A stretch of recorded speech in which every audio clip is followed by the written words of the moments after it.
हमें दिया है एक प्रथम कोटि की अभिक्रिया का अर्ध समय या अर्ध आयु या अर्ध आयु काल 4 मिनट है, तो 99.9% अभिक्रिया कितने समय में पूर्ण हो जाएगी।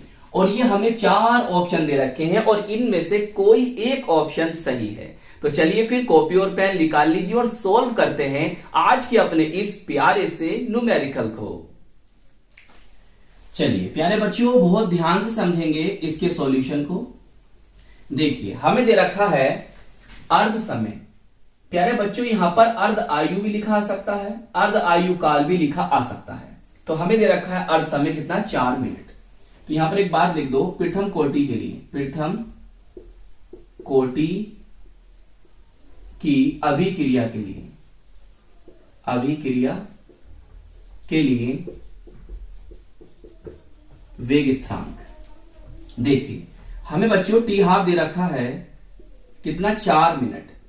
तो मैं इसे ऐसे लिख सकता हूं, चाहे आप हिंदी में लिख लो मिनट। अब देखो हम जानते हैं, हम क्या जानते हैं कि अर्ध आयु काल और वेग स्थिरांक में क्या संबंध होता है। क्या होता है, ब्लैक पेन से लिखना जरा।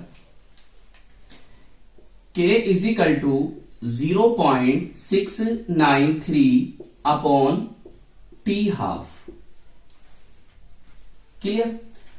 अब देखिए आपके पास अर्धायु तो है, तो इसको यहां पे लिख दो और अभी कुछ काटा पीटी मत करो, इसे समीकरण 1 कह दो बस। हमने कह दिया इसको समीकरण 1, सही है। केवल आगे चलो, वो कहता है कि 99.9% अभिक्रिया कितने समय में पूर्ण हो जाती है। मतलब हमें यहां से टी को कैलकुलेट करना है। तो हम पुनः लिखेंगे प्रथम कोटि की अभिक्रिया के लिए, ब्लैक पेन से लिखना बच्चों, ये भी फॉर्मूला है। के बराबर 2.303 अपॉन टी लोग, बेस में 10 है, लिखना चाहो लिखो या मत लिखो, प्रारंभिक सांद्रता और टी समय के बाद सांद्रता। और इसे भी इस तरह से बच्चों बॉक्स में बंद कर देना। बताइए इतनी बात समझ में आई या नहीं आई। चलिए आगे चलते हैं, बहुत ध्यान समझना। देखो बच्चों, उसने हमें दे रखा है इतना, तो हम आपको पहले ही बता चुके हैं कि जब ऐसा हो, परसेंट में बात हो, तो हम प्रारंभिक सांद्रता जो ए है वो कितना मानेंगे, 100। सही, लिखना चाहो तो लिख दो मोल पर लीटर।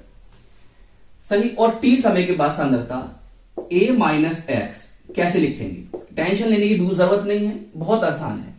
आपने ए को कितना माना है, 100 माना है, और एक्स की जगह आप इसको लिख दो कितना, 99.9।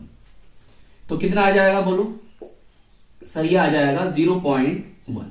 सही, कंसंट्रेशन है, मोल पर लीटर में होगी सांद्रता। चलिए अब इन वैल्यूज को लीजिए और यहां पर लिखिए। सही।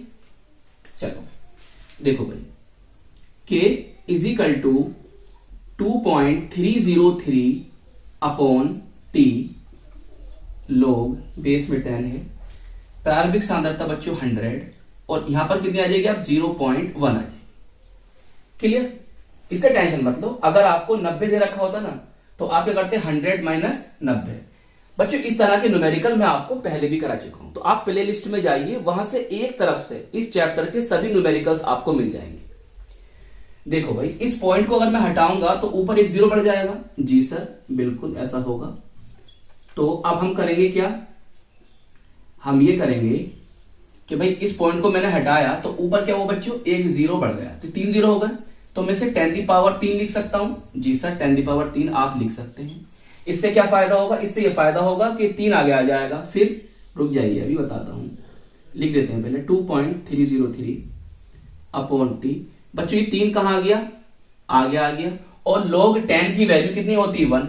भाई ये 3 कहां है, आगे आ गया, और log 10 की वैल्यू क्या होती है, 1 होती है। तो 1 को क्या लिखोगे आप, बताइए। इतनी बात समझ में आ गई। चलिए इसे कह दो आप समीकरण 2। अब देखो समीकरण 1 आपकी ये है और समीकरण 2 ये है। तो अब क्या करेंगे, समझो ध्यान से। अब क्या करेंगे, बहुत ध्यान समझो, बहुत आसान न्यूमेरिकल है बच्चों, बहुत आसान न्यूमेरिकल है। आइए ब्लैक पेन से लिखना बच्चों, समीकरण 1 व समीकरण 2 से, चलिए इतना लिखो। देखिए वेग स्थिरांक और वेग स्थिरांक तो बराबर है, तो बस इन्हें बराबर लिख दो आपस में। देखो 2.303 इंटू 3 अपॉन टी जो हमें कैलकुलेट करना है, और बराबर हो जाएगा बच्चों इसके क्या, 0.0693 अपॉन 4। अब क्या करें, देखो ऐसा करिए, ये 4 बच्चों यहां आएंगे और ये 30 के साथ जाएगा, मतलब कुछ हमारा ऐसा बनेगा।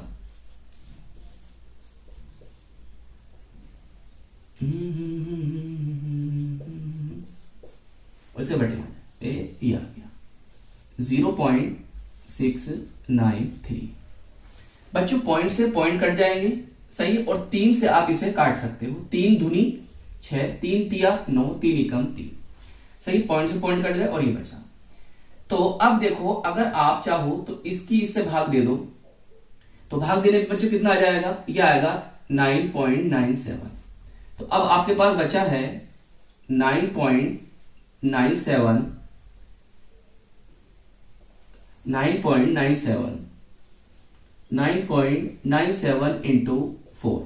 जब आप इसकी गुणा करोगे बच्चों तो आपका आ जाएगा 39.88 मिनट। सही, बात कहाँ चली थी मिनट में, तो क्या आ जाएगा मिनट। सही, यही क्या होगा सवाल का, इस न्यूमेरिकल का आंसर होगा। या आप लिख सकते हो लगभग, क्या लिख सकते हो, लगभग कितना बन जाएगा ये, आप लगभग लिख सकते हो 40 मिनट। 40 मिनट, और यही क्या बच्चों इस न्यूमेरिकल का आंसर है जो ऑप्शन में दे रखा है।